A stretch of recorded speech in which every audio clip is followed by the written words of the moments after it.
Hi everyone, this is the section of the lecture about film form, and we'll get started by talking about assumptions people have about literature and film.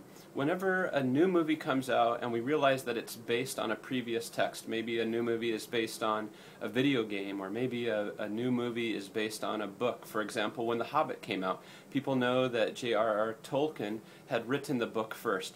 And there are always assumptions about the film and the text that people tend to have whenever we realize that a work has been adapted for the silver screen.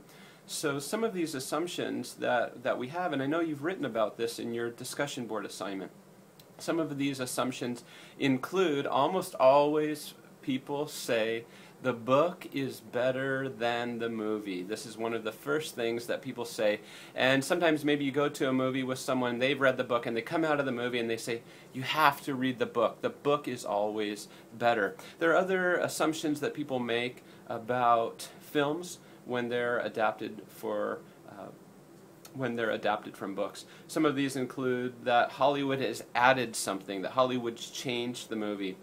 Some people might say, why read the book actually? Just watch the film. Sometimes students end up watching the movies rather than reading the books when they're assigned in literature classes, for example. So what is the point of reading the book in the first place? This is one response people have.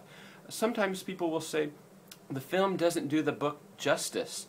And another issue that comes to mind is, what if the original story is quote-unquote true, and then it's made into a film? Does the director have license to change things, or are they obligated to be faithful to the original text? These are some of the assumptions, and maybe we could describe it some of the questions that people have when they realize that a film is adapted from a previous literary text.